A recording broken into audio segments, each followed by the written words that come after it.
Okay, so everyone dreams of building that next huge startup, right? The one that just completely changes the game. But you know what we don't talk about enough? The giant graveyard of amazing ideas that just burned out trying to get there. What if there's another way? A smarter, more deliberate path that lets you build momentum without, betting the entire farm on one single moonshot. Well, that's exactly what we're going to break down. You've seen this chart a million times. It is the holy grail of the startup world. It's the famous hockey stick growth curve. It's all about that explosive, venture capital-fueled blast-off from absolutely nothing to, well, everything. This is the story we're told to chase, the one that gets all the attention. But here's the thing, the really uncomfortable truth. Chasing that hockey stick is, more often than not, a recipe for total disaster. It means you need huge amounts of money from investors, which means you give up control. It creates this insane pressure to grow, grow, grow no matter the cost, and that just leads to burnout. And for most founders, let's be honest, the story doesn't end with a billion-dollar exit. It just ends. So let's just put these two roads side by side for a second. On one side, you've got the traditional path. It's super high risk, you're constantly chasing venture capital, and it could be years, if ever, before you see a single dollar of profit. The goal? The unicorn. But the stair-step path, well, it's designed to de-risk the whole journey. It's self-funded, it's focused on getting to predictable revenue fast, and the goal isn't some mythical creature. It's a real, solid, profitable business. So let's get into the good stuff. How does this alternative strategy actually work? It's called the stair-step method, and honestly, it kind of flips the whole traditional startup model right on its head. So here's the absolute key. Instead of starting with some massive, complicated piece of software that takes forever to build, you start small. You do it on purpose. You pick simpler projects first.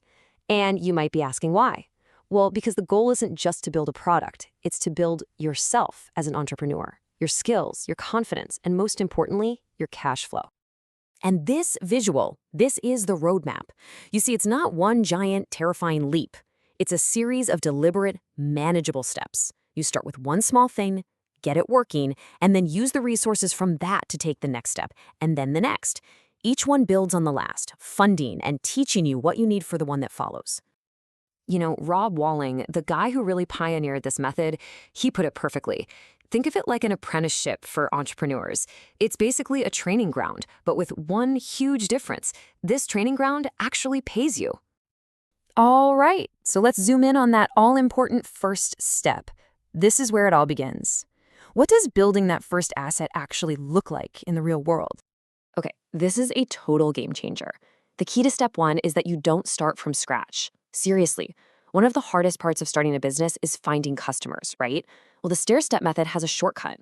Build something on a platform that already has a massive built-in audience. You don't have to go find the customers because they're already there. So what are we talking about here? It could be a simple little app for the Shopify App Store, or maybe a plugin for WordPress, or, hey, even a physical product you sell on Amazon. The point is, you're essentially fishing in a well-stocked pond. You're leveraging the traffic and the trust that these massive platforms have already spent billions to build. But this is where the strategy gets really clever. The immediate goal of this very first step, it's probably not what you think it is. It's not about hitting some grand slam. It's not about making millions overnight or becoming a household name. So if it's not about getting rich, then what on earth is the point of this first little product? The real strategic goal of step one is to make just enough predictable recurring money to free yourself from financial pressure. It's about building a little asset that works for you, so you don't have to trade all your hours for dollars at a day job anymore. It's about buying the freedom to focus 100% on building your next bigger thing.